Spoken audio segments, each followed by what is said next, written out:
On this episode of the Oklahoma Breakdown with Ikard and Lehman, presented by Riverwind Casino, we talked Davon Mitchell, Thad Turnipseed, preseason All-Big 12 team, and we give you our winners and losers of the weekend. Please download and subscribe to the podcast, rate it 5 stars, and write us a good review. Follow the show on Twitter, Instagram, Facebook, and YouTube. Just search Oklahoma Breakdown on any of those, and you'll find us. All right. Our man Michael Hosty will kick this thing off. It's time for the Oklahoma Breakdown. It's a beautiful Monday, July 10th, and you're listening to the Oklahoma Breakdown with Ikard and Lehman, presented by Riverwind Casino. Riverwind is Oklahoma City's premier casino experience, and there's so many reasons why Riverwind is consistently voted OKC's #1 casino, but it all starts with their amazing variety of gaming thrills and excitement. Riverwind's beautiful award-winning environment plays host to more than 2,800 of the latest electronic games with a huge selection of table games, including blackjack, blackjack match, roulette, and Teddy's favorite, craps. No matter what your game, Riverwind has it in spades and hearts. And to learn more about their gaming promotions and entertainment options in the month of July, all you got to do is visit riverwind.com. Riverwind Casino, simply the best. Now recording this on Sunday night. Please leave us a 5-star review and a nice comment. Ted Lehman, it's been a while. How we doing, buddy? I feel like we haven't done the podcast in a really long time. A little bit of a break was good. Holiday was awesome. Been getting some sun, been getting some rain. I cannot complain, Gabe. I went and watched Ty Darlington get married in Tampa, Florida. First time I've been to Tampa other than to play a football game. Best airport, maybe the best airport I've ever been to. Incredible. The efficiency, everything's color coded. It's brand. It seems like it's brand new. Technology everywhere. It was incredible. I loved it. I haven't been there in a while, but I lived in the Marriott at the airport that's connected to the airport for like 3 weeks whenever I was with Tampa Bay. Wasn't bad, other than one of the valet guys stole PlayStation out of my car. Everything other than that was good. That's not cool. It's not cool. But yeah, it was a great wedding. Had a great time. Saw some guys I hadn't seen in a long time, which is always fun. But we got some stuff to talk about, man. We got some catching up to do. Yep. So let's start with the most exciting news. 5-star tight end Davon Mitchell. Is that right? Davon, right? Yeah. That's what I've been saying. Davon Mitchell has committed to OU over Alabama and Miami. He's the #1 tight end in the class of 2025, but he will be reclassifying to the class of 2024. And he said that he will enroll early at OU after he plays his final high school season in the fall. Ted, this is a big athletic dude at 6'4", 250 pounds already. It's been a long time since we've had a guy this highly ranked at the tight end position. Been a long time. Yeah, it has been. Big time player. I think one of the good things is I know we haven't seen it on the field yet, but the roster makeover, we're getting there. I mean, think about, you get Davon Mitchell over Alabama and Miami. We just haven't been able to get players other than like some skill position guys like wide receivers and quarterbacks in the past, but we haven't been able to get many players whenever we're in a straight up battle with teams the likes of Alabama. And we've seen some with LSU and with Georgia. To me, that is what really sticks out, is we are competing with the big boys on some of these really crucial recruits out there. And that's, to me, is a really positive sign. Yeah. And I think when you look at Mitchell as a player, right, being a big time, big bodied weapon in the passing game, it's just been a while, man. A guy that, and he played, let's be real, he played slot wide receiver. He plays slot wide receiver in high school, but at that size, it gets your mind wondering what the possibilities are for him as a player. And we see it in the NFL all the time. If you have a true difference maker at tight end, there really are no answers, man. Yeah. And you know what's interesting about the tight end spot is, not to take anything away from the athleticism, because some of those guys that play that role are incredibly athletic, but it's almost like it almost turns in the passing game, it almost turns into more of a finesse and feel and ball skills position than it does just an overall crazy athleticism, if that makes sense. Now there are some guys that play that position that are absolute freaks, but some of the guys just kind of, I would consider to be, middle of the road as far as like some of your athletes that are out there on the field.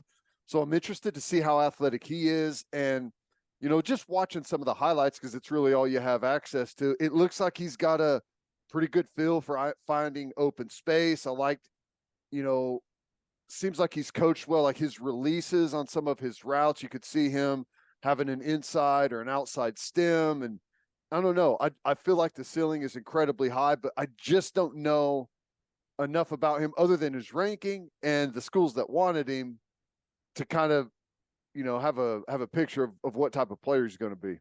Yeah. I know this. It's a hell of a get by Joe John Finley and by this staff, right? And you look at a guy that, and the one thing that stands out to me when you're watching him in the highlights, guy's just smooth, right? And sometimes guys that move like that, they really don't jump off the screen to you. It's just like, oh, that guy, he's running past people. He just doesn't look like he's running very fast.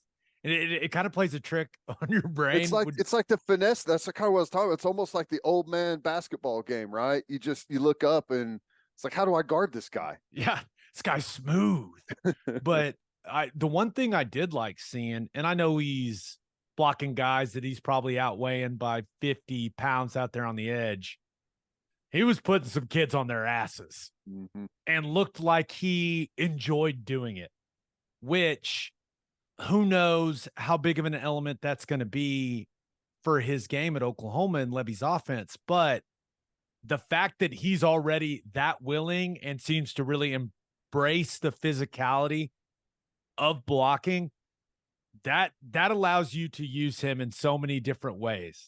Especially, he's going to get even bigger. He's going to get even stronger. But if he's willing to stick his face into it like that, man, that gives you confidence to use him anywhere you want a tight end / H-back guy, in line, split him out. It doesn't matter. If he can embrace the physicality of the position like that, then you can use him any way you want to. It's crazy too, because kid's young, and who knows what 18 months from now, what he's going to look like. Maybe he keeps growing. Maybe he leans out a little bit, maybe starts to put on a little bit more muscle. He's definitely going to get stronger and faster as he continues to build in the weight room and in conditioning stuff. It's just, it's wild to think that, this isn't necessarily an uncommon thing. You don't see it a lot, but the guy's graduating high school like a year and a half early. That's pretty crazy, or more. It's a lot. Yeah. A young kid showing up on college, mix it up with the big boys. Is he one of those guys? I don't know how old he is. Is he one of those guys that was held back at some point, maybe back in kindergarten or something like that, which is, by the way, is becoming more and more common. But maybe he's a guy that was held back at some point, and this is actually just putting him back into the class he should be in. I don't know. But he certainly looks like he's ready physically to get into college next season as opposed to 2 seasons from now. But yeah, no, I don't know.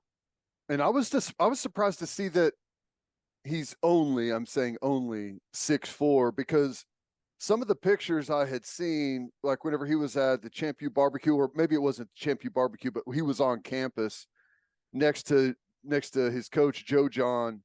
He looked taller than 6'4", but I'm sure it's good to look bigger, right? That's always a good thing. But yeah, I'm impressed with him, and it's a big get, as you said. And you and I, we don't follow recruiting as, super closely, right? I can't rattle off the top tight end recruits in the history of OU football, but 5-star, top 20 player in the country. What is this? This has to be the highest rated tight end recruit since Gresham, right? Yeah, and I honestly, I don't even know how highly Jermaine Gresham was ranked. I mean, he may have been a 5-star. I don't know. I know he was a 5-star on the field. That's what the type of player he ended up being, but I don't know like how high his actual ranking was, but it's got to be pretty high. The only other guy I can really think of is like how high would Stogner have been?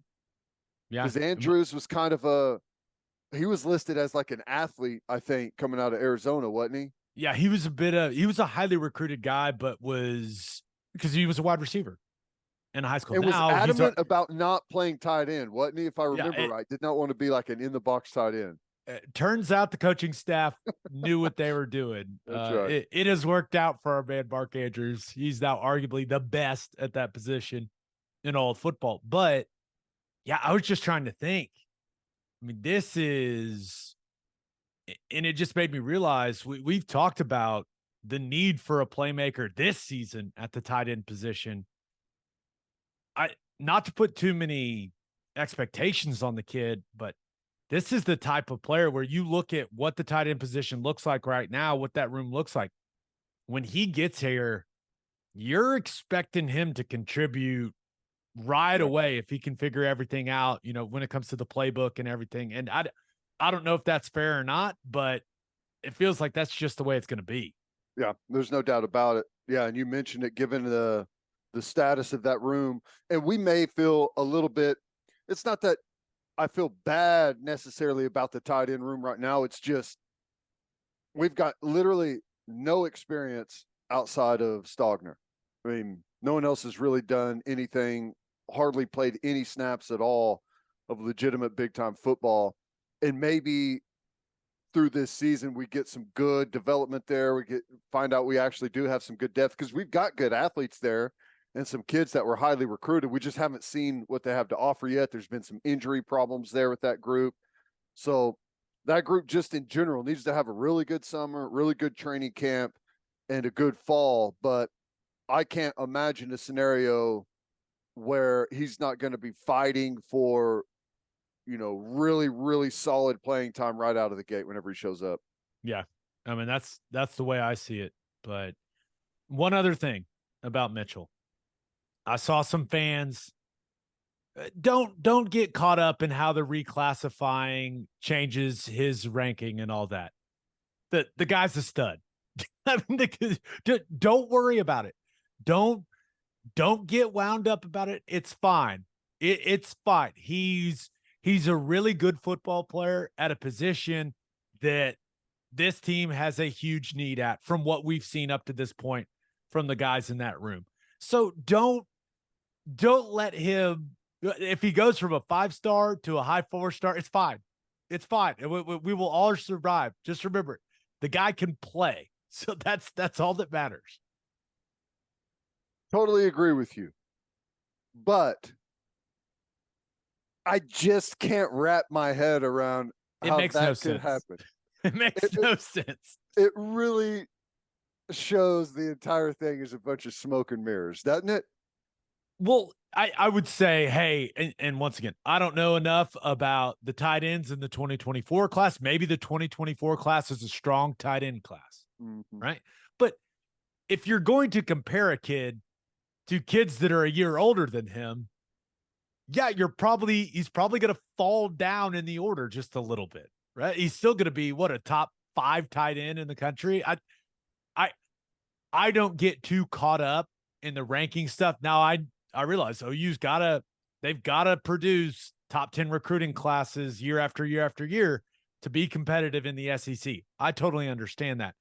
But I'm not worried about this one guy moving a few spots. But there are some OU fans that are pissed about it and they want explanations. Well, okay.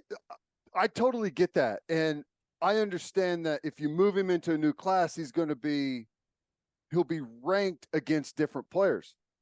But I guess what I don't understand is how, like, your evaluation and like they rate an athlete up to like 100 is the perfect, right? Right. And to be a 5-star, you got to be like a 98 or 99. I don't know exactly where the cutoff is right there, but that's the thing that I don't understand how that could change. But we don't need to get caught up in that because at the end of the day, you're exactly right. It just doesn't matter. This is so, and I've talked to some of the guys at On3 and 24/7 Sports about this. The 5-star thing is essentially they think you can be a first-round pick. So they only issue like 30 or 32 of them of class, right? It's based off the NFL draft, and it's based off position. That's why you're not going to see a bunch of 5-star centers because centers don't get picked in the first round for the most part. If they think he's that type of athlete at the tight end position, I'm not sure how that changes when he reclassifies. That's the part that confuses me. It's like, right, hey, if you think this is a first round type of talent at the tight end position, now that he's in the 2024 class, all of a sudden he's not a first round type of talent. Like saying if he redshirts his freshman year, he's not, or so. I don't know. It's weird. Weird. All I know, I'm glad the Sooners have him in the boat, baby. That's all I know. Same. And I do think probably that after he plays this year of football, if he has the type of year that everyone expects him to, he'll probably continue to climb. Wherever they've moved him in this class doesn't mean that he's stuck there. He can still move up, by the time it's all said and done. Yeah. It'll all be all right, OU fans. It'll all work out. All that matters is what he does on Saturdays in the fall for 3 to 4 years. That's what really matters. All right. Now, we were on break. Now, we didn't miss any episodes, but we were on break when the Thad Turnipseed news broke. And I believe Kerry Murdoch, he was the one that broke that, I believe. Our buddy Kerry Murdoch was the one that put that out there first. And it basically reported Thad Turnipseed is no longer working at OU. So I talked to multiple people this week and thought it was important to explain the situation because it did seem like there was some concern from the fan base. Like, what does this mean? What does this say about the future of the program? What's it mean for the new facility? Like there was a strong reaction. So I think the easiest way to start is, okay, what was Thad Turnipseed's role? And he came with Brent Venables to Oklahoma to help BV balance everything that comes with being a head coach, right? It was BV's first time being a head coach. One of Thad's roles was help take stuff off of his plate and to help BV create the culture there that he wanted to create, blend, bring a little Clemson, not too much, but some of what they were doing at Clemson and try to infuse that into what has helped OU be so successful over the last couple decades. And then he was the fundraising guy, and he also was one of the guys that had the tough conversations with the administration and pushed them to make sure that Venables was getting what he wanted, getting everything he felt was necessary for OU to compete for championships, which there was absolutely some friction in those conversations, right? But that was the job. So is that the best way to explain what his role was? Yeah. I mean, the dude did a lot. I'm not going to pretend that he didn't. Yeah, no, I think so. Because there's so much stuff that happens behind the scenes to run a program the size and scale of Oklahoma. You've got facilities, situations that they have going, which they had some stuff in the future that they were planning, and they had some current stuff like just getting some additions made quickly to what was there to try and implement right out of the gate. There's fundraising. We've been thrust into this new NIL situation. So that's a whole different landscape that you've got to try to navigate. And yeah, there's a bunch of moving parts, and there may be some athletic departments out there that just give absolute blank check to anything that the football program asks for or needs, but I doubt it. Right? There has to be some type of push and pull there. There's not just an endless amount of funds to pull from. So that sounds like that was one of his roles, is to go in there and fight for the things that they felt like they needed to have success. And I think he did a lot of stuff, a lot of good stuff whenever he was here, and it's going to be interesting to see kind of what the future holds for him. Yeah. So people are probably wondering, okay, why is he no longer at OU? And from what I was told, it's just really about a shift in the timeline and the priorities for the program. Mm-hmm. So we've all seen the thing about the new facility, right? $175 million. You want to have the best facility in all of college football. That is not the coaching staff's top priority. Maybe it was at one point in time. It no longer is. Yeah. They have quickly learned that you have to focus on other things to build this roster the way you want to build it. The coaching staff's top priority is not the new facility. Their top priority is developing the NIL program so that they can get the roster that they need to compete for national titles. That is priority number one now.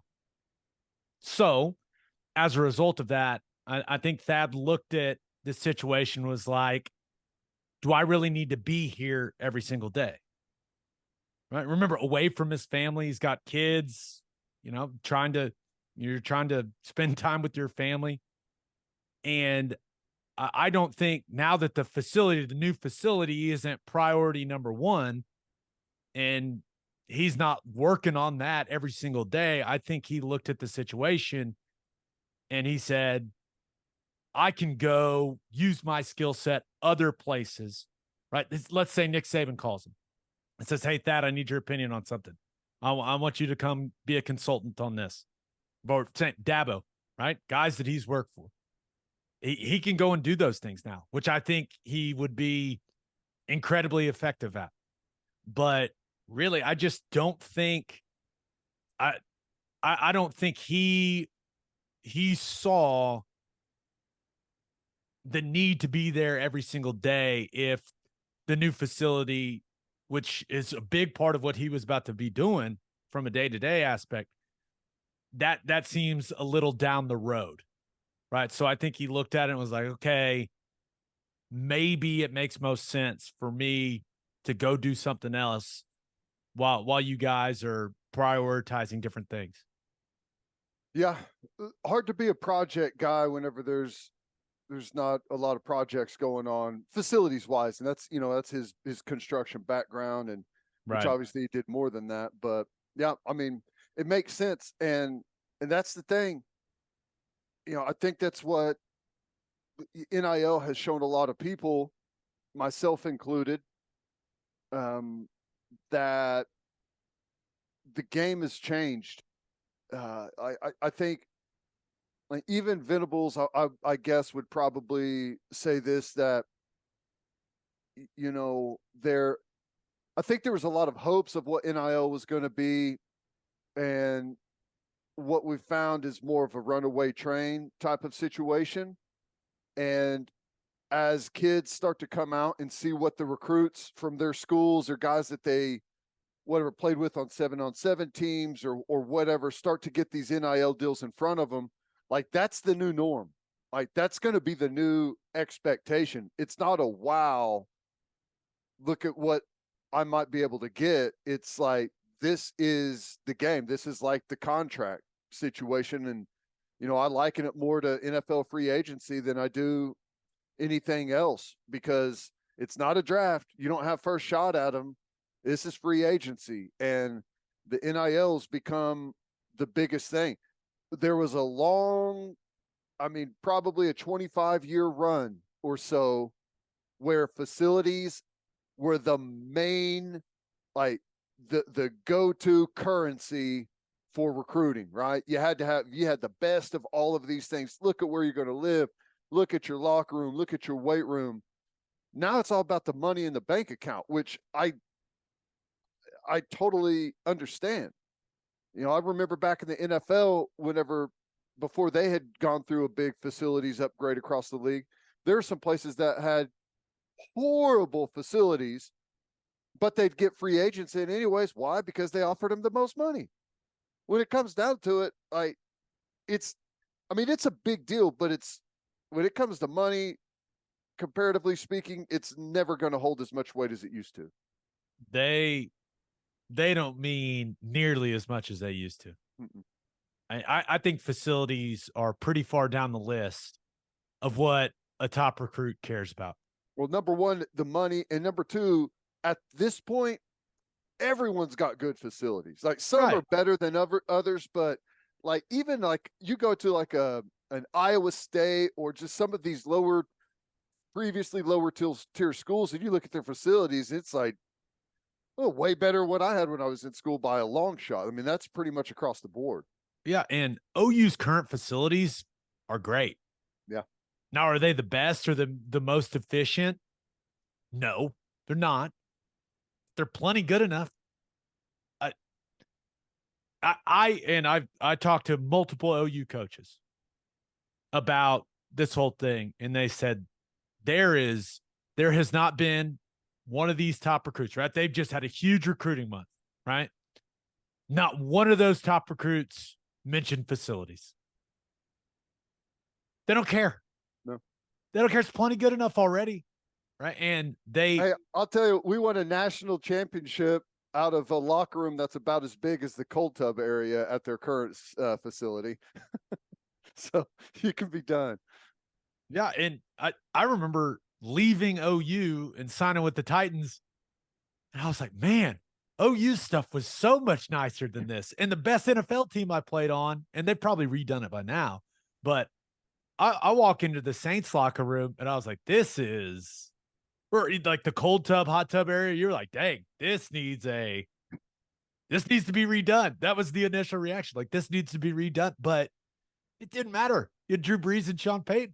It did, but as far as college and as far as looking at Oklahoma, the facilities are plenty good enough. And, you know, when I was talking to people about this entire thing, I liked hearing that. I liked hearing the new number one top priority is, hey, we got to do what we got to do to get these guys to Oklahoma. Right. So I think that I think that is a positive development. And I do want to make something clear. I was told, hey, the facility is going to get done eventually. Right. I was told it will happen. So I know that was, you know, that was kind of a question mark, but I also think it's a lot easier to raise money for that facility if you got a bunch of badasses to put into it and you're winning a bunch of games and you're challenging for the SEC championship and things like that. And you only do that if you got dudes, man. Mm-hmm. Talk about it all the time. So the focus is get the dudes and let, you know, the other stuff will kind of just fall into place. So I like the new main focus of the program personally. It'll be cheaper. It's a cheaper way to do it. Well, you think, I mean, for now, anyways. For now. Yeah. I think that focus is critical, especially, you know, we're here in the dog days of summer, getting into July. It's kind of commitment period. Now, some of those players are going to be, you know, holding off for quite some time, some of your bigger players, but, you know, like that's the real focus, right? Is the roster, getting the roster back to where it needs to be. And you got to be competitive out there. It's impossible. It's impossible to be at the top of college football right now in this environment without spending the money in the NIL. It's just like it, love it, hate it, whatever. That's just how it is. Yeah. And, you know, kind of turning it back to Thad Turnipseed, I do expect down the road when that facility is getting designed, and maybe it doesn't end up being as elaborate as we initially thought. I don't know. But I do expect him to have a role, right, in the design of that new facility. And I won't be surprised if Thad is still someone that BV turns to for certain things, right? And using him as kind of like as a consultant, because the guy's he's got a wealth of knowledge, and he was not only was he involved in trying to get all this new stuff implemented. I mean, he ended up having quite a large role in how they structured practice and meetings and all that stuff. So along those lines, I would not be surprised if a guy like Matt Wells became extremely influential with that stuff. Woody Glass will play a larger role as well. But so, yeah, it seems like this was best for everyone, if that makes sense. Do you see this as the people that are already there will maybe pluck individual type of duties from what he did, or is this a role that's going to be replaced by someone? I think they're going to handle it with the people they already have.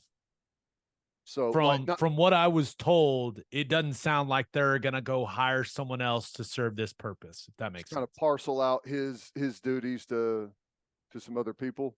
Yeah, it almost sounded like maybe he was doing too much. And now they're going to have some people that maybe like Matt Wells, right? Guy's been a head coach. Guy knows ball. The dude can structure practice, right? He can decide, hey, this is, on Thursday we're going to do 3rd and short, red zone, like that. He knows exactly what he's doing when it comes to that stuff. And let's just be real. Everyone likes Matt Wells. He hasn't had to have any of these tough conversations and, cause any of that friction and things like that. So I think it's going to be handled, just from what I've been told, it's going to be handled internally. Good. I like it. So, and I had multiple people tell me that the way that this all went down is best for all involved. So I know the fan base was a little alarmed, but by the way that it was explained to me was just kind of a shift in priorities, a shift in timeline. And this is kind of just the way it worked out for both sides. Yeah. Yeah. That's good. I imagine if we get to a point to where we got some facility stuff on the horizon and you start to see Turnipseed show up around, we'll kind of know what's going on. You could be back for something like that. So yeah, no doubt about it. All right, let's get the call your shot. We asked you guys most important thing that's happened the last couple of days for Oklahoma football. This first one comes from Leroy Junkins, which is fantastic. He says Mitchell commit feels a desperate need at a desperate time, hopefully signals others to get the ball rolling. That wasn't really something we touched on, Ted, is the impact of a guy that highly ranked and what it could signal, especially these other guys in the 2024 class, right? We're still waiting on a lot of these defensive linemen to make their decisions. So yeah, that's a great point by our man Leroy Junkins. Yeah, no, I agree. And it was interesting, and I some of this stuff came across my Twitter timeline, and like I had seen the Caden Durham kid, highly ranked running back that we're after. Like whenever it was announced that Mitchell was going to be committing, he did I know where he's going and had like the lips are zip type of emoji there.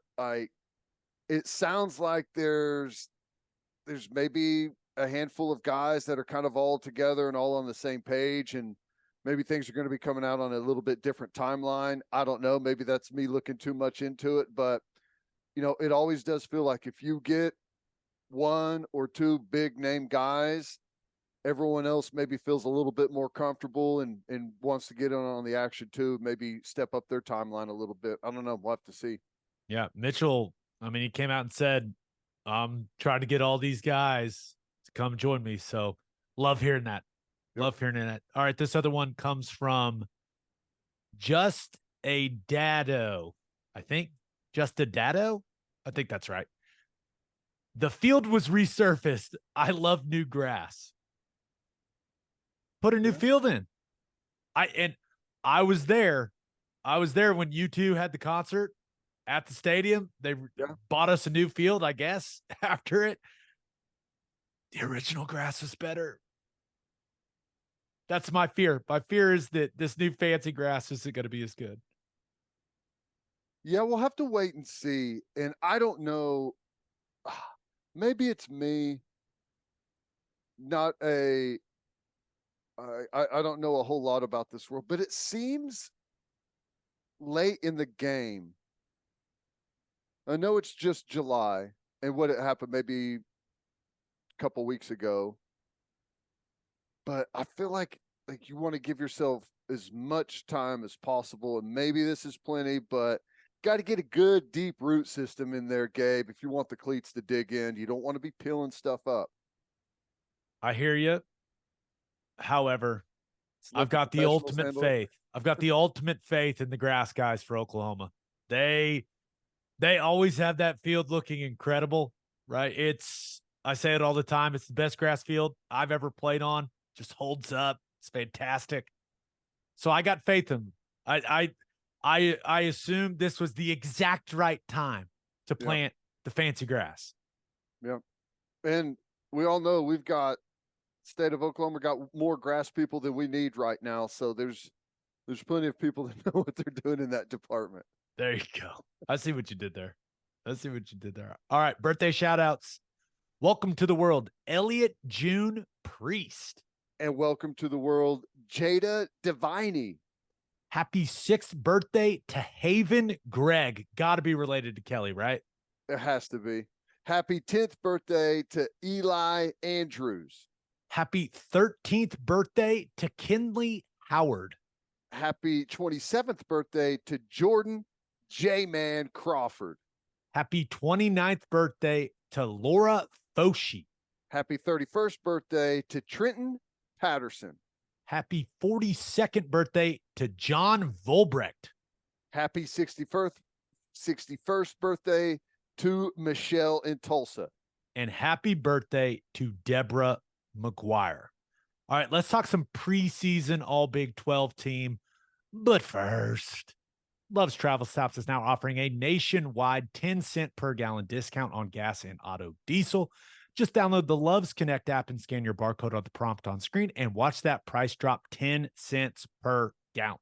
Across the country, the Loves Connect app unlocks exclusive deals and can help any traveler plan their route or meal on the highway. So before you hit the road, be sure to download the Loves Connect app to save 10 cents per gallon and experience the country's best highway hospitality at Love's Travel Stops. Love's also has you covered if you forget your phone charger or headphones with an expanded mobile to-go zone. And of course, don't forget to grab yourself some of that delicious Java Amore. Opolis Clothing is the exclusive home for all of our Oklahoma Breakdown merchandise and is the best place to get your OU and OKC Thunder gear as well. If you want to live your life in buttery soft comfort, go to opolisclothing.com. That's OPOLIS clothing.com. Use promo code TED, TED, for 10% off your entire order. That's opolisclothing.com. Use promo code TED for 10% off. Buttery soft and 10% off. And hey, you hungry out there? Well, then head to the garage for hand-smashed patties, butter toasted buns, and some ice-cold beer. The food is fantastic, and it is the perfect spot to watch any big game. Visit eatatthegarage.com to find a location near you and order online from the garage in your neighborhood. All right, National College Football Roundup. Preseason All-Big 12 team was released. Now, we'll discuss the preseason poll on the next episode, but let's just look at the All-Big 12 team that was released as selected by the media. Offensive Player of the Year, Jalen Daniels. Defensive Player of the Year, Jalen Ford. And Newcomer of the Year, Trayshawn Ward. Let's just start there, Ted. Any issues? Oh, not necessarily. No. I think Offensive Player of the Year, Jalen Daniels. Who won it last year? Max Duggan. Max Duggan. It's hard to square Jalen Daniels being the Offensive Player of the Year. I'm not saying I think he's probably going to be tremendous if he stays healthy. I bet he has an incredible year. I don't know how incredible of a year that's going to translate for Kansas. So it seems like a hard sell. I think at the beginning of the season, it's one of those that it looks better maybe than what it is at the end of the season, unless they're there playing for a Big 12 championship. I think people were just scared to vote for Ewers because I'm not sure if this is the way that it should be, but this is the way it is. The Offensive Player of the Year usually ends up being the best player on offense on the best team. Kansas isn't going to be they're not going to be challenging for a Big 12 title berth. As good as Jalen Daniels is, and I think he's fantastic. I love the kid. But that defense was so god-awful a year ago that it's just hard for me to imagine them. If they win 6 games, I think that's a hell of a year. Agree. But it's hard to get an Offensive Player of the Year out of that. It's hard to finish 8th in the conference, right, and win Offensive Player of the Year. I think people are just a little gun shy with Ewers, or maybe even crazy. A little gun shy with Will Howard. I agree, but I think it says a whole lot of the current situation. If we're told by the national media that Quinn Ewers is like the 3rd highest Heisman Trophy favorite, that Texas is the overwhelming favorite to win the Big 12, like all of these things, but he's a no-show on the Offensive Player of the Year list, that's kind of weird. It is a little weird. Now, I think it's great sign of respect for what Jalen Daniels is as a player. But the way that I fill my ballot out is mine is like a prediction. Right? Yeah. People always ask, "Hey, do you do it based on, the production they've had or prediction?" I always say, "Well, my prediction factors that production in." Mm-hmm. So I think Jalen Daniels is a hell of a football player. I would be shocked if he ends up winning Big 12 Offensive Player of the Year. And it has, I don't even know how much it has to do. It has everything to do with the defense that he's got. You know what I mean? Like so I didn't even think about voting him for Offensive Player of the Year. Did you think about voting him for first team All Big 12 quarterback? I did. Because I think that's a separate, I can square someone having him as the first team All Big 12 quarterback, but it's hard to square having him as the Offensive Player of the Year. And some people may think that that's absurd, but I don't know. It's just the way that I see it. Like, not only do you have to have great production and all of you have to have success as well with it for me. I mean, that's not the perfect world, I understand, but it's just kind of how I look at it. Yeah. For what it's worth, I had Xavier Worthy. I think he had a disappointing season last year. And I think he could have, I'm not going to say he's going to have a Devontae Smith type season. Like it's one of the greatest seasons we've ever seen from a wide receiver in college football. But I think Worthy's going to put up huge numbers. I do. So that's who I had. And because I really didn't like any of the quarterbacks well enough. I almost picked Will Howard just to keep making us look like idiots. It'd be quite the 18-month swing, wouldn't it? Yeah. From suggesting a position move to the Offensive Player of the Year. Hey, yeah. Hey, well, I'll say this though. If Kansas State finds himself in the Big 12 championship, I would say, regardless if they win it, Will Howard will be your offensive player of the year. Yeah. Because we've seen what happens at that position, especially with his offensive coordinator.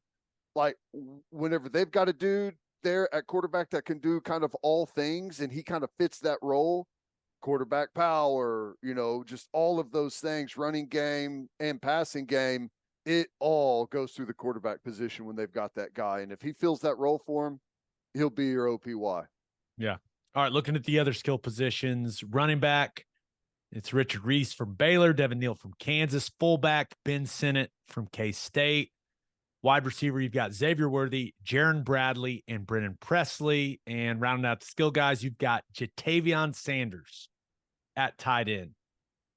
Any big snubs, anything you really disagree with?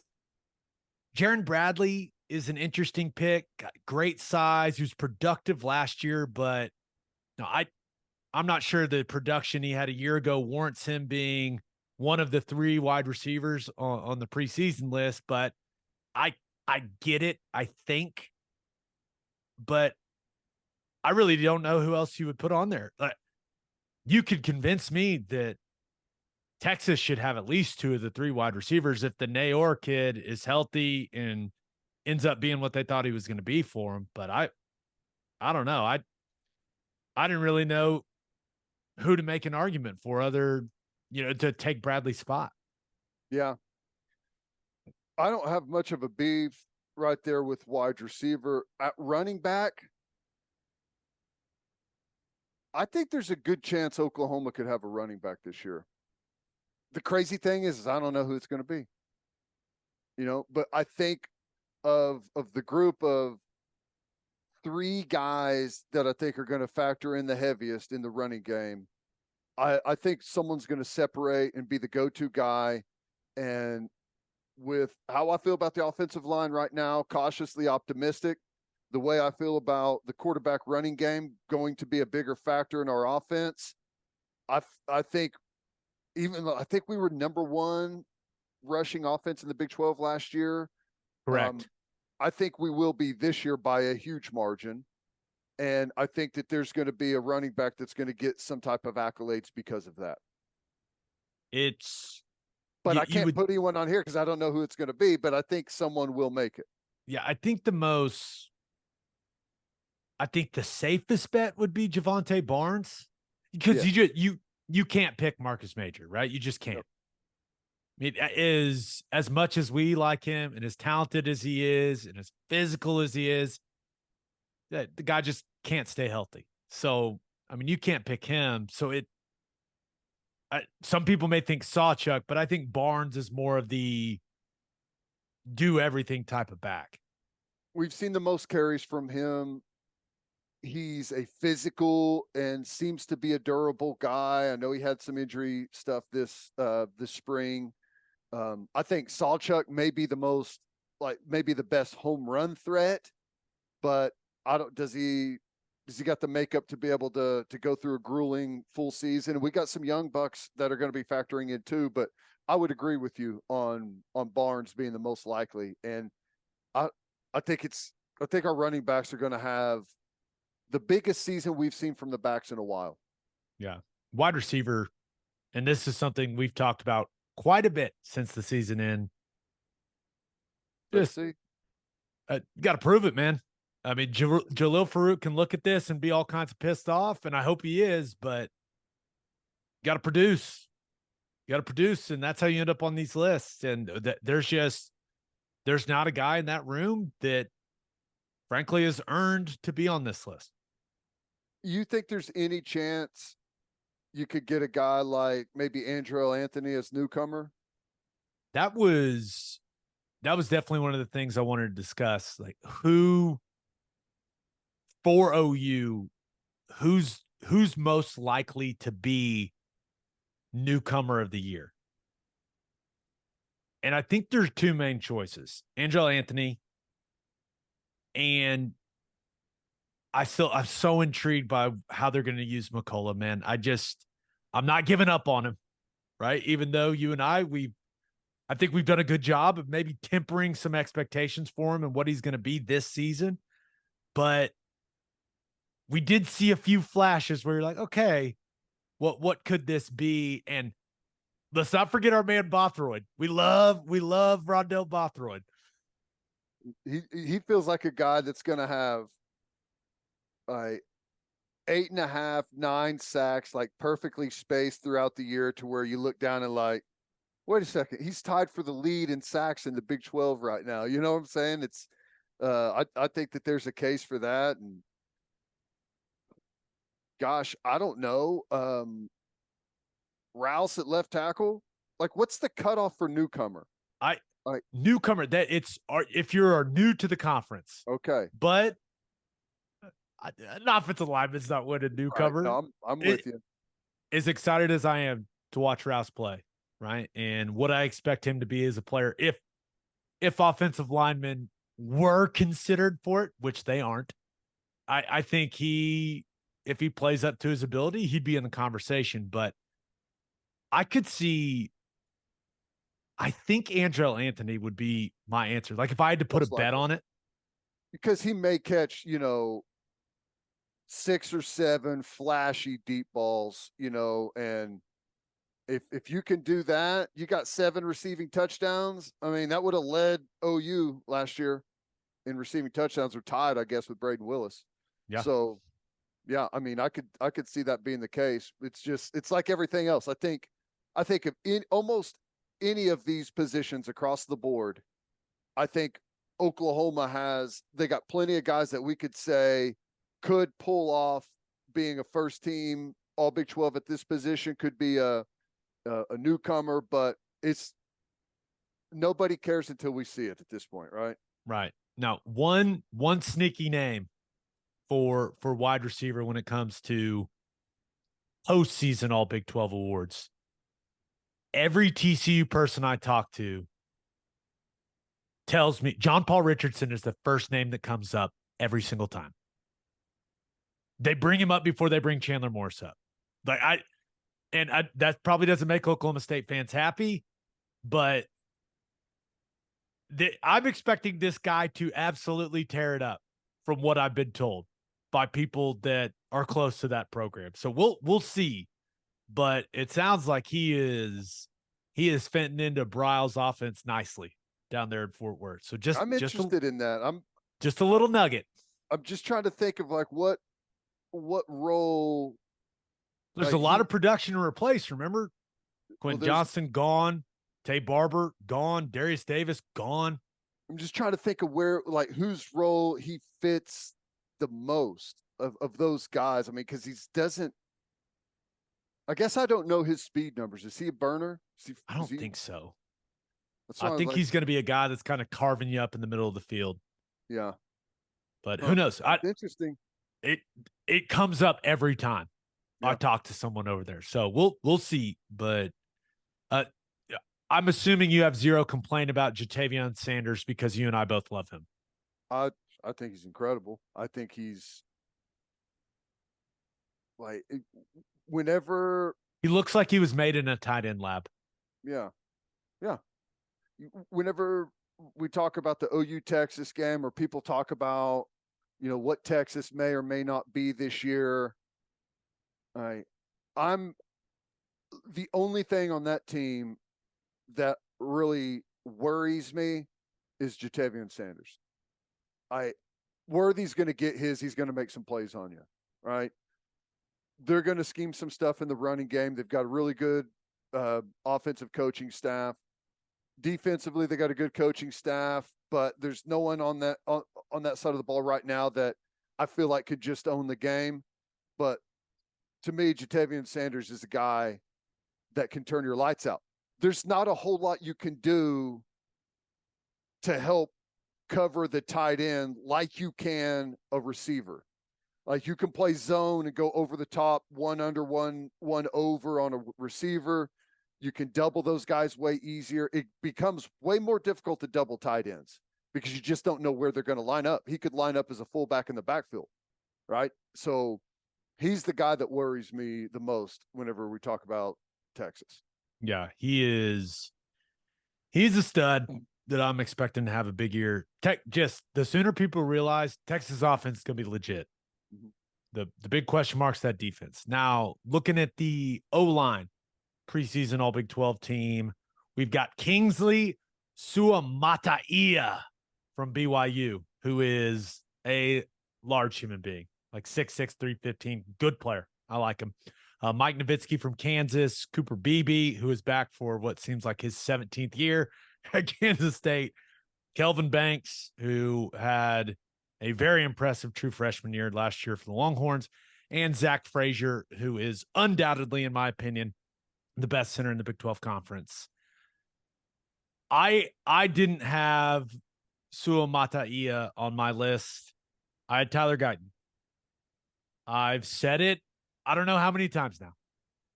I expect Tyler Guyton to play up to his potential and to absolutely ball out and to be a first-round draft pick.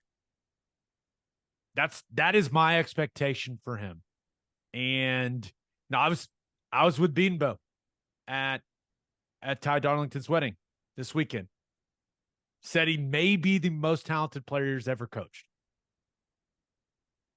So if he gets to where I think he can get, he's going to be an all Big 12 offensive lineman. So I had Guyton, and that is also I couldn't decide. I went with Coker, the right tackle for TCU. I like his game. I like his physicality. I didn't have Nowitzki on mine. I didn't go with the two center approach like some of my fellow media members did, but it is, yeah, I think that's a good list, but I had two different guys on mine.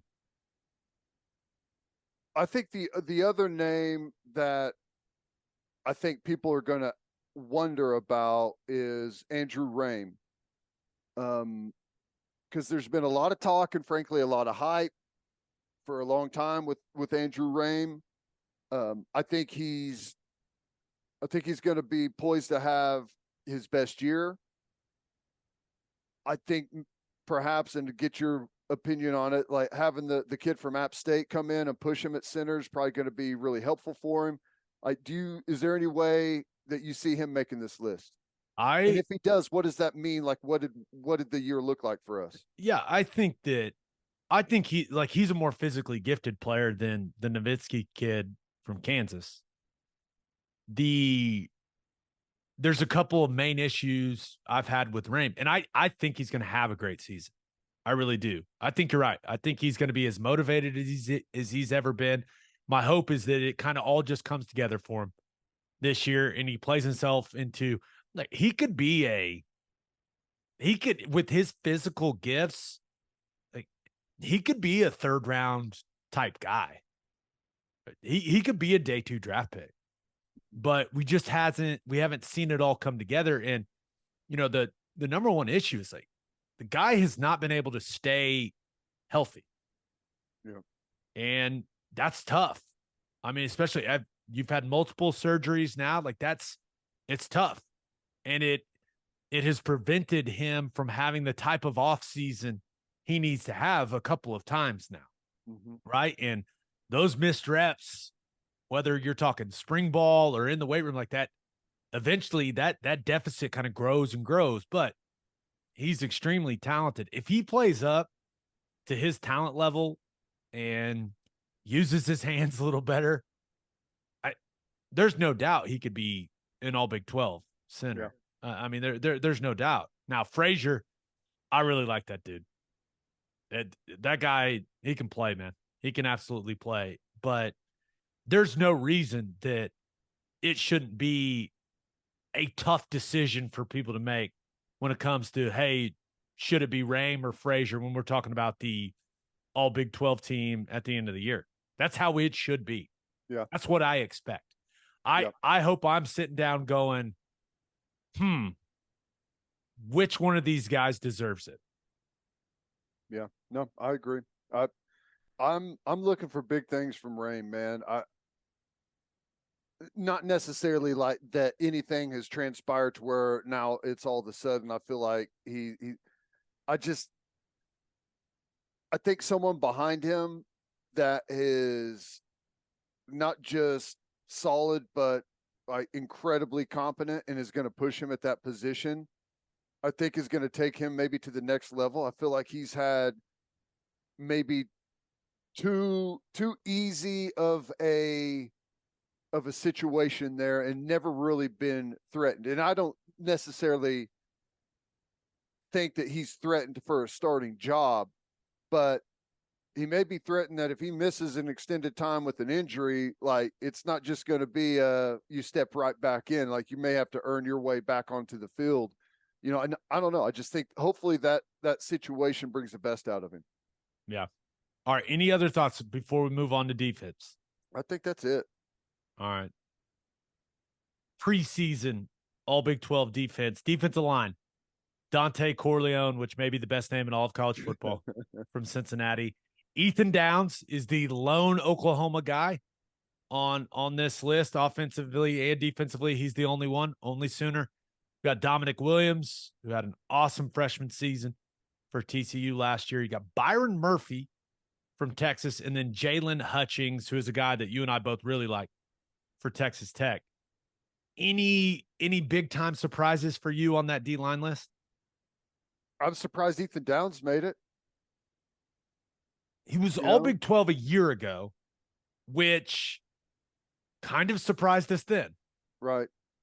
So I think I have a lot of respect for people that vote for this thing, right? I know a lot of people that take a lot of time. I got a lot of text messages. Hey, who are you voting for? What do you think of this guy versus that guy? Got a lot of people that reached out to me about that stuff. However, I do think everyone goes, oh, wait, who was all Big 12 after the year last year that will be back? And Ethan Downs is one of those guys. I'll start there with my list and fill in as I need to. And I want nothing more than at the end of the year next year, we're talking about Ethan Downs being an all Big 12 defensive lineman. I just think that our situation at edge where he plays is so drastically different than it was a year ago. It may be the deepest, most versatile position that we have on the entire team. And I think it's going to be, you're not just going to see Ethan Downs and Reggie Grimes be your penciled in starters as they were a year ago. That's just not how it's going to be. I have no problem saying this. When they run out on the field against Arkansas State, I'm not sure he's running out on the field first. I agree. I think that is, now he could end up having a tremendous training camp and earn that job, and it means something to run out there first, right? Mm-hmm. Even if you're playing a rotational position like defensive end, it means something to be part of the group that gets to jog on the field for the first snap. I think he could absolutely be one of those guys, but with what you and I saw during spring, Bothroyd's going to be one of those guys. I'd be surprised if he's not. Now, you never know. Injuries happen in camp, all those types of things. But the other spot, Downs or Grimes, right? And I'm not 100% sure it's going to be Downs. A lot of it just kind of depends on what's the call? What are they starting with? I've only saw a handful. Trace Ford only played a handful of snaps in the spring because of injury stuff, but the handful of snaps that he played, he's got the most burst and the most snap out of most of those guys out there. We'll see what happens with some of the young guys. R. Mason Thomas, Adebare, those guys have incredibly high ceilings. Are they ready to start yet? I don't know, but I don't know. That's things. I just don't know what it's going to look like at defensive end. I'm with you. Bothroyd, I'd be shocked if he's not one of the starters right out of the gate. Yeah. And Trace Ford, I'd be shocked if all things are equal, everyone's healthy. I'd be shocked that he's the first third down. He's not the main pass rusher jogging out there. Yeah. Just looking at the other names on that list, Dante Corleone, I've watched a little bit of him. He looks awesome. Hey, they got another D lineman, Juwan Biggs. They're at Cincinnati. Like Cincinnati's defensive line is supposed to be for real. Yeah. I think Byron Murphy from Texas being on this list is a reach. Yeah, agree. I think now we talked about kind of that prediction versus production conversation. He's just been too much of a flash player for me when I've watched him on tape. I'm looking for some consistency. And there's no doubt the guy's got talent, but I'm going to need to see a little more of that. I like Hutchings a lot. I think he's one of the best interior guys in the league. So I got a few issues, but not a ton, you know? I'll tell you one of the things that's interesting is I've heard that the defensive line has had an incredible summer so far. And one of the names that keeps popping up, and he's going to be down at Big 12 Media Days, is Jonah Laulu. And sounds like he's put on some good weight, added plenty there. He's already an incredibly strong guy. He's got really good long arms. He's a bit tall for that interior position, at like 6'6".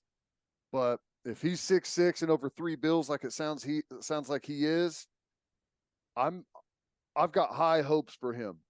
I wouldn't predict that he's going to make all Big 12, but a lot of that comes down to how good is your defense overall. Right. If you're playing good defense overall, guys are going to pop up on that list. So, I mean, that's going to be a big factor right there. Yeah. No, I'm with you. Should I just set a scale out and make Laulu? I'll just put it right next to our radio booth because we get all those guys pretty much. Yeah. Shout out to Jonah, step on the scale. Just like heavyweights. Yeah. Do one of those like they did that with weigh in last year. Remember that? Was that last year? Or was that two? Yeah, I can't remember when that was, but yeah, do something like that. Big 12 Media Days. What do you think about Lulu on the interior? I mean, you've blocked those guys in there. I don't like blocking. Now, if you gave me the choice of blocking a tall guy or a short guy, give me the tall guy. Mm-hmm. The best defensive linemen I ever played against were shorter guys that had super long arms. That's nightmare fuel right there, right? The 6'1" guy that's got a 6'8" wingspan, right? That type of guy, Yeah. But it all comes down to the pad level. You can be tall, but if you play with low pads, like he can be, 6'5", 6'6", and play lower than some 6'2" guys. So that's what it all comes down to, is like, how does he been? How is he able to maintain his pad level at that height, right? And if he can maintain it, it's fine. Like that's where the length becomes a serious weapon if you can play with low pads. So we'll see, but yeah, because we got that list of who was coming like 2 weeks before the Big 12 put it out, and I won't lie, when Laulu was on there, I went, huh, okay. I heard the D-line has had a hell of a summer, and that's a good thing. I think our defensive line has a chance to be one of the most improved position groups on the team. We've added some good depth, some different type bodies in there. And, if you get some of the young guys to come around, if Coe shows up and you get the best out of him, I think it could be good. Okay, the rest of this list, we've got linebackers, Colin Oliver from Oklahoma State, Johnny Hodges from TCU, and Jalen Ford, who is a stud, from Texas. Defensive backs, got TJ Tampa from Iowa State, Kobe Bryant from Kansas, Kobe Savage from K-State, Kendall Daniels from Oklahoma State, and Josh Newton from TCU. Ted, when you look at linebackers and DBs on the all Big 12 preseason list, any thoughts? Anything stand out? I'd be shocked at the end of the year if Stutzman doesn't make it as first team all Big 12 backer. I would like to, and I had Stutzman on my list. I had a different TCU linebacker on my list. I had Jamoy Hodge. I love the way that dude plays inside backer. Now, I had Jalen Ford. That guy is, he's legit. But I do not understand how Colin Oliver is on this list instead of Danny Stutzman. It makes no sense to me. Colin Oliver, and I thought I almost voted him preseason Big 12 Defensive Player of the Year last year because I thought he was going to have a massive sophomore year coming off the edge for Oklahoma State. He did not. And I know banged up a little bit, like I understand that, but he's moving. They're playing a new defense. They're moving to a 3-3-5, and they've moved him to like a Sam linebacker hybrid spot that he's never played before. So I know what Stutzman's going to be doing. I've seen it. I don't even know really what it's going to look like for Colin Oliver. I don't understand Oliver instead of Stutzman on that list. Like, and it really has nothing to do with me being an OU guy. There's just too much unknown with what Oliver's going to look like in Nardo's defense. I got no clue. Yeah. Stutzman led the Big 12 in tackles last year, and he got hit with you led the worst defense in the conference in tackles. That doesn't get you anything. It means you're just making a bunch of meaningless tackles, past the line of scrimmage. You get nothing for that, which, I mean, there's some truth to that, but I think it takes away what he's really doing. He runs to the football really good. He's physical. He's aggressive whenever he comes to make a tackle. He's a good blitzer. He's capable in defense. What do you have? 2 interceptions last year. I think that with the rise of our defense as a whole, I expect the same type of production as we had from Stutzman a year ago, but I expect the defense to be in the top tier of the conference, and that's just going to change how he's viewed. I think he's going to end up as first team All Big 12. I agree with you on Jamoy Hodge. He should be on there instead of Johnny Hodges. He's an absolute assassin at linebacker. You love that guy. Crazy, dude. Woo. He brings it, man. I love watching that guy. And all right. I will say, secondary, we'll have at least 2 guys in the secondary. 2. I put Billy Bowman on my list, but I couldn't really, I didn't think there was a second guy. Now, if Harrington is everything he's supposed to be, then yeah, there's no doubt he will be in the conversation. But I'm gonna have to see him do it in, when the snaps mean something. That's kind of where I'm at with him. That's the safer way to do it. I'm going to say it right now. He'll be a all Big 12 player next year. I don't know if they put him at DB or if they put it at linebacker, like where they're going to classify him. But I'm putting that type of expectation on the young man, and Bowman will be there.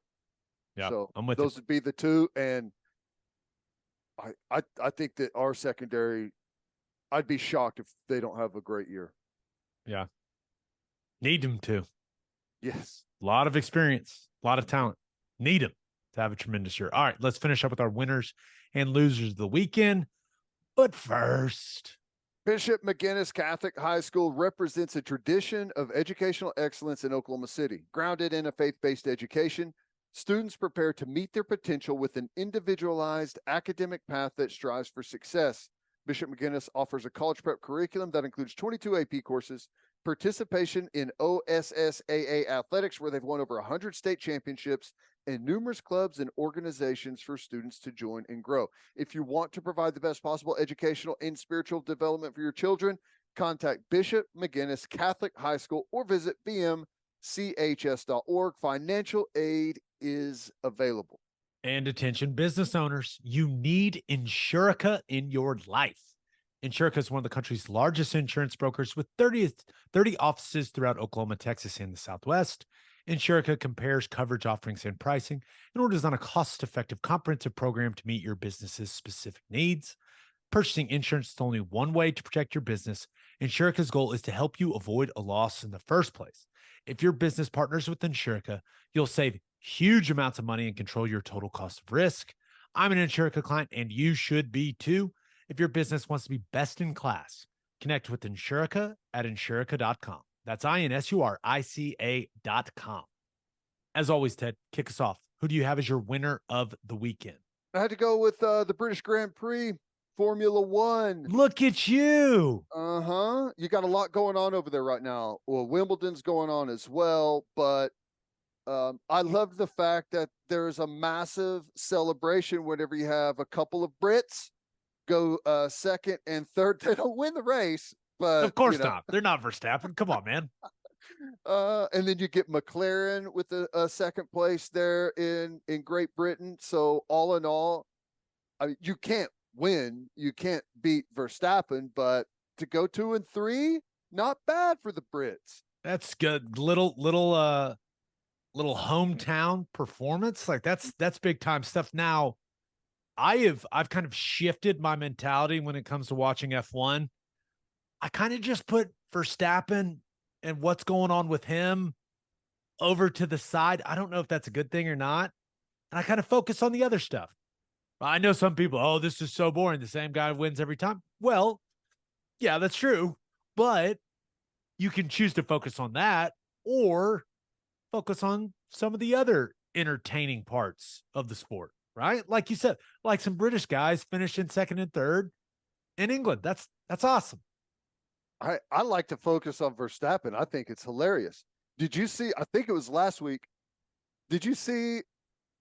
He's winning the race by a huge margin, and he wanted to change tires for the last lap to get the lap record or the fastest lap of the day. And his radio crew's like, "Yeah, we don't think it's going to be smart for you to come in, and it's too much risk to come in and pit this late in the race." And then there's radio silence, and then you hear the announcer say, "Verstappen has entered pit lane." It's like, yeah, I'm going to change these tires. It's pretty funny. And yeah, he got the lap record. But yeah, I thought that was cool. Lando Norris and the McLaren, and then Lewis Hamilton getting the Mercedes going a little bit. Pretty cool there for the Brits. I'm proud of you for watching. Look at you go. He's know. back. I know. F1 Ted is back. My nephew, like you really started it, then my nephew's really big into it. So yeah, I'm liking what I see there. Entertaining, also, quick, lots of action. It's fun. It's quick. It also, I prefer now that the American races, or I guess some of them are out of the way. Right now, it's kind of back towards the Sunday morning slot, which is nice. Yeah, I like it. I'm not trying to watch it primetime Sunday. It's like that's what I liked about it. Like, give me the Sunday morning when I'm not really doing anything situation. Cup of coffee in my hand. Let's watch some Formula One. Maybe that makes me a casual. It probably does, but it is what it is. That's what I am. I've got no problem saying it. Yeah, I know nothing. All right, who is your loser of the weekend? I had to go with Pat Fitzgerald there at Northwestern. Crazy situation. Okay. I know a lot of people probably know, but here's what I've gathered so far. There was hazing allegations at Northwestern. Northwestern started an independent third-party investigation to see exactly what happened. After going through their investigation, they found that Coach Fitzgerald had no knowledge of what went on, but there were opportunities for staff and people to report, and they felt like a 2-week unpaid suspension starting immediately was how they were going to move forward with it. Okay. And since then, some things have happened. Someone's come out, and there was a story in, I can't remember what the Daily Northwestern there, and talked to some of the people that were making the allegations about inside what was actually going on. And it looks like maybe that Pat Fitzgerald did know what was happening, and maybe even to some degree participating in it. I guess that they would, whatever it was that they were going to do to some of these freshmen, like if they messed up out on the field, they were going to be up to be put through some of this hazing. And I guess there was like some type of hand signal or something that they did out there like on the a field. Clap. Yeah. And I guess some people think that Coach Fitzgerald knew about it because he was doing that clap that they did on the field. And it sounds like the university president is, going to change perhaps what their punishment was. And I haven't seen that they've announced anything else, but they're rethinking that punishment.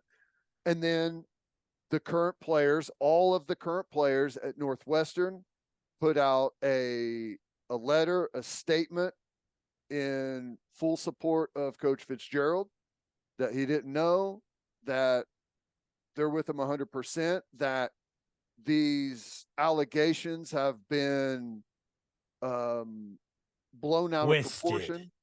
Yeah, twisted, blown out of proportion, that they are a dedicated team, dedicated to each other and doing the right things as men. So what does all this mean for Pat Fitzgerald? I don't know. At least a 2-week unpaid suspension, perhaps more. And let's be honest, if you're suspending a head coach during like the dead period and in the summer, that's about the best type of suspension you can get. I know he's missing out on some money, but you're really not teaching anyone much of a lesson, right? If it's not during a game week. So what happens from this? What happened in the hazing? It's hard to know. Right. And I saw Adam Rittenberg from ESPN. He had a tweet that they were sent a picture of a whiteboard that basically said like naked bear crawl or like naked slingshot, and it's in the middle of the locker room. So it's hard to plead ignorance. Yeah. So got a lot of thoughts on this. Now, I think Pat Fitzgerald, what he has done at Northwestern, I think he's one of the best coaches in college football. I think there's very few people that could accomplish what he's accomplished there.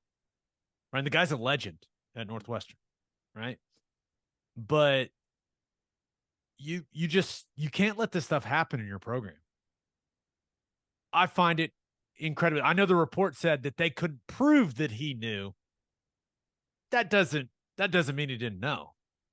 He would have had to have emailed someone about it or something, right? Yeah, it's like, we couldn't prove that he knew, right? But the fact that they had some super fancy law firm look into it and they found enough to suspend him at all tells you that Northwestern was a little uncomfortable with what they found in that investigation.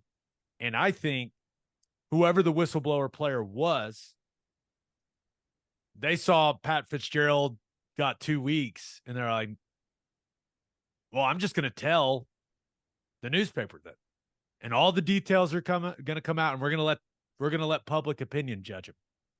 Yeah. That's how it feels like this went down to me, is that this whistleblower thought the school would do more. They didn't, so they went and talked.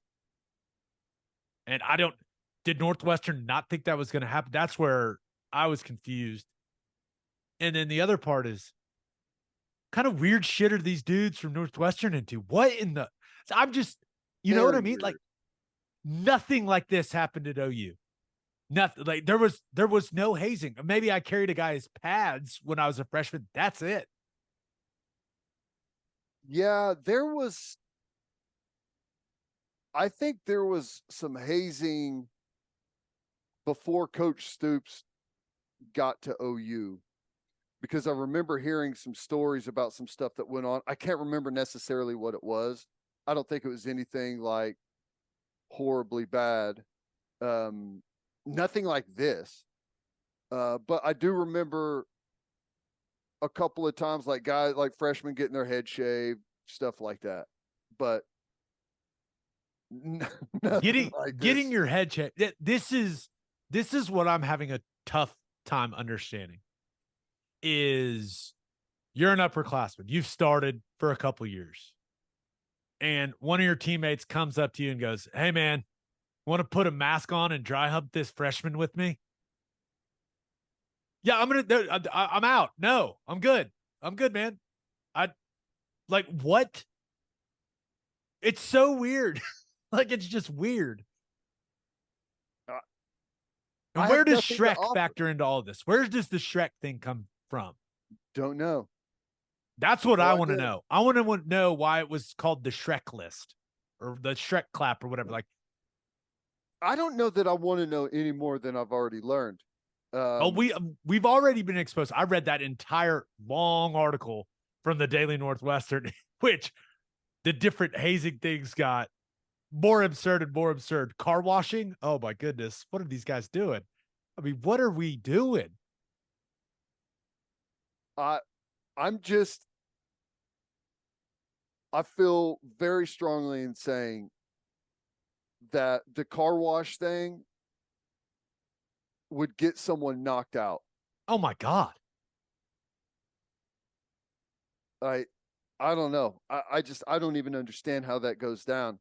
I guess like whenever you're, I don't know, I guess if you're in fear of an entire football team like coming back at you, I don't know. It's just a weird thing. I don't know what's to gain from any of that. There is nothing to gain. It's all incredibly stupid. Guys spinning around as I'm walking into the shower. Like, how does that create team bonding? Like one of the things, if you're talking about hazing, it's like, okay, this is kind of fun. It kind of sucks for the guy that's going through it, but it creates team bonding, right? That's what hazing's supposed to be for. Like good hazing. This is just odd. Odd behavior. Northwestern has really set themselves up for some interesting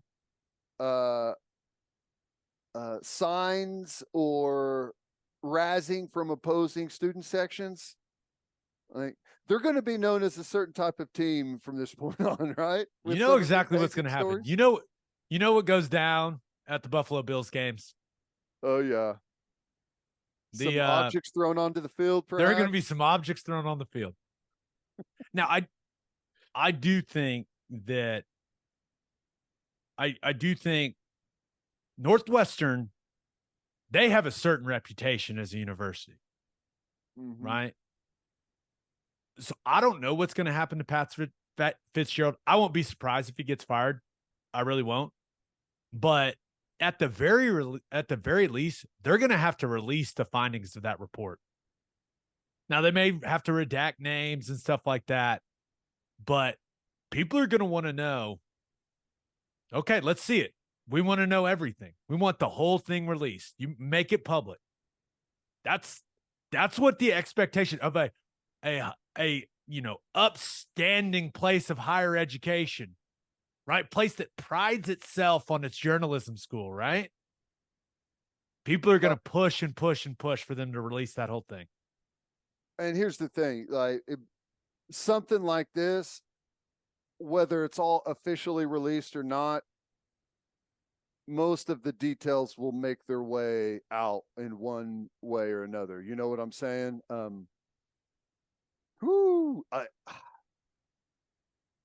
mean, it's going to be payback enough. Like I can imagine some of those players with, which I can't imagine in this day and age anyways, that they wouldn't expect some of it to get out, but it's all going to be out now, and names and whatever these things that they were doing are out. It's just it's not a good situation for anyone.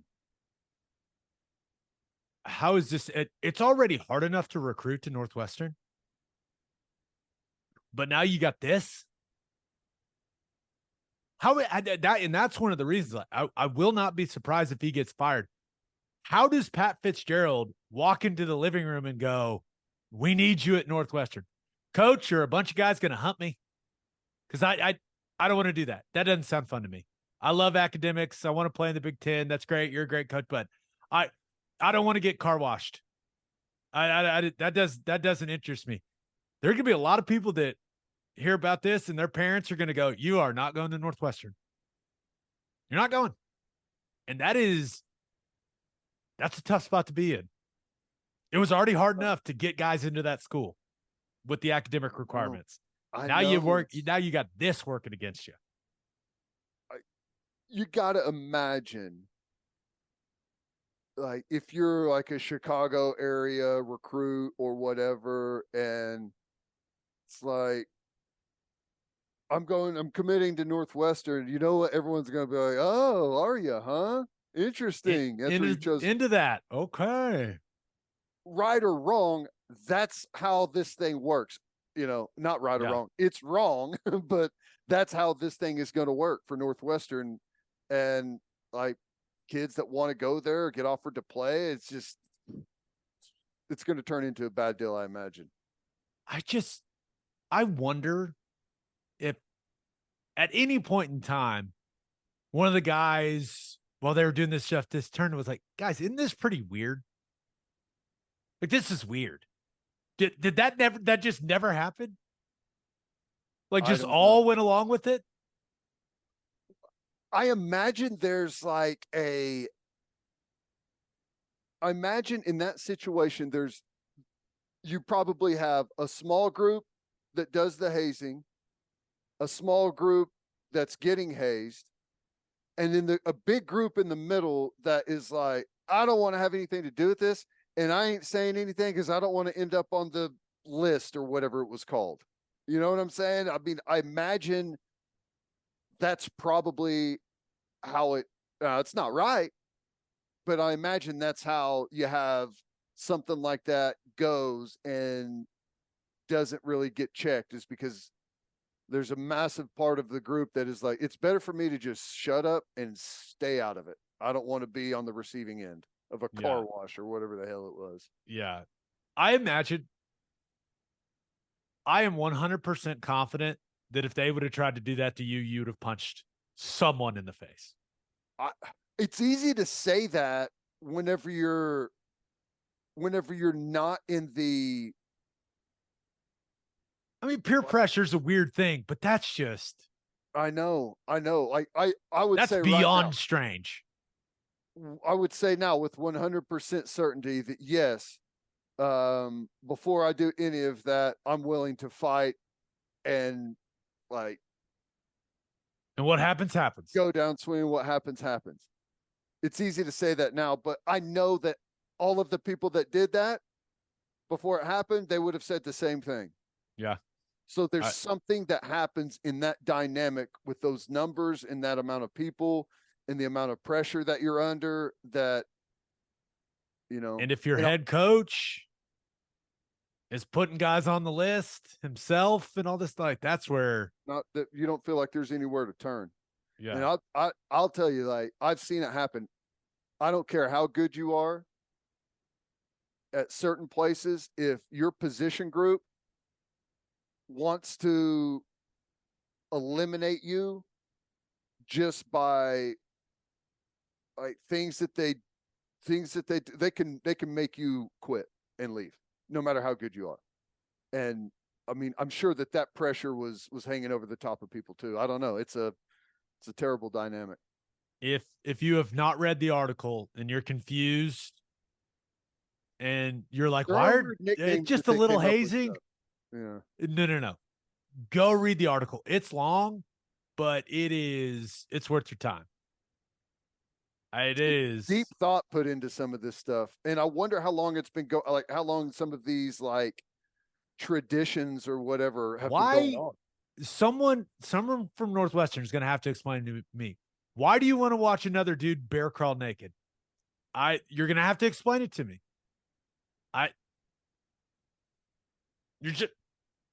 I'm going to need that explained. How is that hazing? Like, is it funny? I just don't.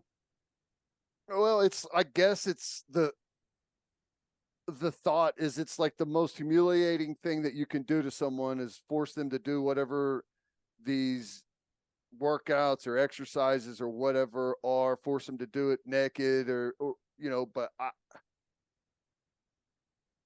don't know. Just weird, man. I know. Gonna be interesting to see what happens to Pat Fitzgerald, though. That is a guy that I thought he was going to be at Northwestern for as long as he wanted to be there. So we'll see if anything ends up happening. All right, let's get to my winner and loser. But first, John Vance Auto Group has been serving Oklahomans for 40 years. Family owned and operated. They have 9 full service dealerships in Woodward, Miami, and Guthrie. No matter what your vehicle needs are, John Vance Auto Group has you covered. They carry domestic brands such as Ford, Lincoln, Chevy, Buick, GMC, Chrysler, Dodge, Ram, Jeep, and Wagoneer. John Vance Auto Group's goal is to give unequaled service and to exceed customers' expectations in every way, which is why they have their lifetime loyalty program. And here's how it works. You buy a new or used car from them.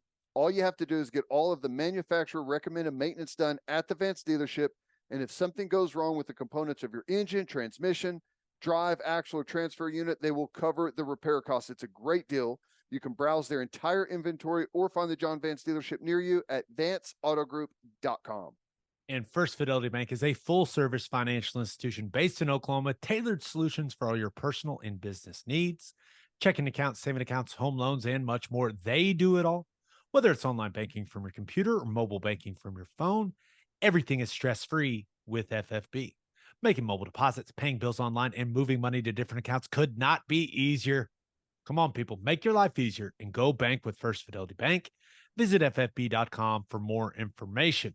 All right, for my winner of the weekend, thought about going with Mark Ingram. He was one of my teammates in New Orleans. Awesome guy. Sounds like he's going to be replacing Reggie Bush on Fox Big Noon Kickoff, and the dude is absolutely hilarious. Now, was an awesome player at Bama, had a long, super successful NFL career. He is going to be hilarious and wildly entertaining on that show. So that's going to be a lot of fun. I'm fired up for that. Well, I don't know much about him. Never had any interaction. I don't know that I've ever even seen an interview or anything with him. But for him to go straight to that gig, there must be something there. He's an extremely charismatic and fun. He's a fun dude to be around. The one thing I thought was interesting is, it's mainly going to be Big Ten and Big 12, Pac-12 stuff, which, doesn't really matter. It's just a little bit out of his footprint, but I'm excited for it. I think the more personalities you get to see on some of those things, the better. And, I guess that's kind of going to be the case on game day too, right? It seems like the battle between those two is heating up a little bit with ESPN and some big layoffs. Yeah, no doubt. All right, but my winner of the weekend, I'm going with Cason Wallace. That dude looked pretty dang good in his summer league debut against the Mavs. 20 points, 3 boards, 2 assists, I think a couple turnovers, a couple steals as well. Ted, guy just looks the part, right? And I know it's one summer league game, but he immediately looks like a guy that's going to be an impactful player for the Thunder. Now, going 6 of 10 from 3, probably not going to happen very often, right? Especially the big question for him was how good's the shooting? But he plays hard. He's got a good basketball body, physical, looks strong. Looked good, man. I was fired up with the way he played. Yeah. From what I've seen, the whole group is fun to watch. Incredibly fun with some of the athleticism we've seen. That dunk from, why am I drawing a blank? Trey Mann, unbelievable dunk. You got Holmgren out there running up and down, healthy again. Dude, the Thunder made some moves, looking pretty good right now. Yeah. I'm liking where they're sitting. Yeah, and Chet has looked pretty solid. He's fallen down a lot, which is strange. And I don't know if it doesn't look like a strength thing. I don't know if doesn't fully trust the foot quite yet. His handle's been a little off as well. He just looks rusty. Mm-hmm. Right. But the guy is an absolute monster when it comes to protecting the rim. If he can catch lobs, hit some threes, space the floor, and protect the rim, that's all they need from him. Now, you're hoping that he continues to develop and everything just kind of comes together, but he's looked a little, kind of baby giraffe at times in these moments, but I mean, it's clear he's going to have a massive presence on the defensive end of the floor for him, which is something they had absolutely zero of last year. Yeah. I'm I know he's looked a little bit out of sorts at times, but I think what I like the most that I've seen from him is just kind of his demeanor and the Yeah. way that he plays. And you're right, like some of the rim protection is totally top notch. I hope that continues. You see that deal Pat Beverly was asked about him, and that makes you feel like I thought that was interesting. I didn't expect that type of answer, but you can kind of see it in the way that he plays. Yeah. He's, from what I gather, he's an ultra confident guy. So I'm encouraged by what we've seen so far. And the Thunder, like you mentioned, there's been a lot of change over these last couple of weeks. It's kind of hard to figure out who's on the team, who's going to be a factor, who's not. They're going to have some tough decisions to make when it comes to roster spots. Now, that decision doesn't come until October, right? But it's going to be a fun team. Yeah. I'm excited. Like, I'm starting to get really, really excited. And I see more and more people out there that know way more about the sport than I do that are starting to say the Thunder are going to be a real challenger in the West. So yeah, well, we'll see. Denver. I'm gonna go ahead and stay with Denver, but I do think that I think they're going to be one of the most entertaining teams in the league. And this season is like just the start of a really, really exciting period for this franchise. So I'm fired up, baby. All right, for my loser of the weekend, thought about going with Victor Wembanyama. Just didn't. First of all, did his security slap Britney Spears or not? Like that whole thing was so strange, and it's all good. Just a misunderstanding, it sounds, between Wembanyama and Spears, which I honestly feel like it's one of those things that it's like a Mad Lib. Yeah, like nothing. Like I don't know that it was anyone's fault, right? Where Britney Spears has probably been able to run up to anyone her whole entire life, and I can understand her mindset, and the security guard, I can understand his mindset, and Wembanyama never even turning around and just continuing to watch. Like I can understand everyone's take on the situation. So yeah, but weird. that whole ordeal was interesting, but he didn't play particularly well in the summer league game. Got dunked on, which he's gonna get dunked on. It's gonna happen. But he did have like 5 blocks. He did some good things, but people are already out here saying he's a bust. He's gonna suck. And it's just that can't be very fun for him. It just can't. It's not fun when people are saying that. He's played one game and people are saying, "Oh, this guy stinks." And I imagine, I don't know. I think there's probably some players like you're more explosive, like one-on-one, like take you off the dribble type of players and shooters are probably way better in summer league because everyone kind of shows up and it's almost, it's not pickup basketball, but it's not like you've got these elaborate game plans and you've studied the other team. You know what I'm saying?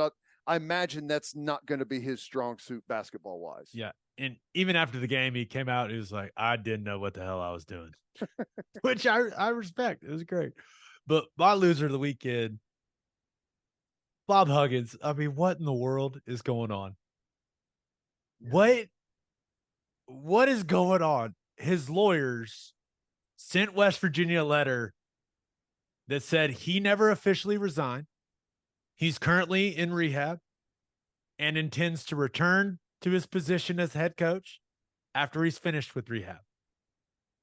I guess they're saying that his wife actually resigned for him, like via email or text message, and he actually didn't officially resign himself.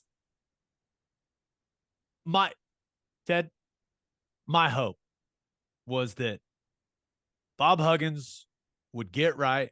He'd work through his issues, and then he'd become an ambassador for West Virginia, right? Do some TV. We've seen him do TV. He's good. He's funny. And that he would be, just like Mr. West Virginia, which is what he has been for the last, 17 years or whatever it's been. And it's going the complete other way, man. I did not think he's going to end up trying to possibly sue the school to reinstate him as the head coach, even though they already named Josh Eilert as the interim coach and signed him to a contract. What a weird situation, man. Is this a move to try and get like settlement money, like a buyout or something? I guess, I don't know, but I mean, West Virginia responded and basically said, no. And hey, if you want to sue us, we will gladly fight that fight. And it's the exact opposite of how I wanted this to go. Well, if I'm West Virginia, I say, oh, it's great to have you back. You're reinstated and you're fired with cause. See ya. Right? I mean, bye. I mean, I don't know. It seems like a weird situation. I don't know what's to gain other than trying to sit down and reach some type of buyout settlement is the only thing I can think of. And I don't know what that situation was with his resignation, if there was one. Yeah, I don't know. But we've talked about Ren Baker, that new athletic director for West Virginia, having a tough start, right? First, hey, you got the Neil Brown situation, his contract. What do you do with your football coach? Then you had Bob Huggins do the radio thing, then the DUI, and now this. Ren Baker has to be going, seriously, man? Come on, guys. Come on, man. It sounds like, just from like how the interim coach situation went and the coaching search went, it sounds like there's still a very sizable presence of some pro Bob Huggins people at the university and in the administration. And I think the new athletic director is finding out that he doesn't have a very big contingent behind him, maybe to make some of these moves. And I don't know, it's probably turned way more political than we ever would have imagined. This is a very rough start to my Bob Huggins is going to be the West Virginia ambassador. Like that's how it all was going to go in my mind. We're off to a rough start. See what happens. Threatening the school with legal action if you don't reinstate you as the head coach is a move. Man, that is a move. Don't you think that there has to be, I don't know what to think, man. I think there has to have been enough people on the inside to say, like, we're not staying, or we're like, we want Bob Huggins back. We want him reinstated and he wouldn't just do this without enough people there, like, supporting it. Right. I don't know. I have no clue, but I do know this. I hope it keeps going because it's kind of wildly entertaining. Yeah. There's a little back and forth here. It's like watching a coup take place in Brazil or something, It's like, except this is a sports version of it in West Virginia. It's like what went down in Russia, right? Yeah. The Wagner Group. Yeah, we keep up on current events. What's up? Yeah, we read and watch. What's up? That's funny. It's strange. Very strange. All right. On that note, episode 334 in the books. We'll have a new podcast that'll drop on Wednesday. Just a reminder, you can hear Teddy from 3 to 6 on 94.7 The Ref. You can hear me on SiriusXM Big 12 Radio, channel 375. Hope you all have a fantastic week. And until next time, we appreciate y'all for listening. Do what you always do, Oklahoma. Take care of each other.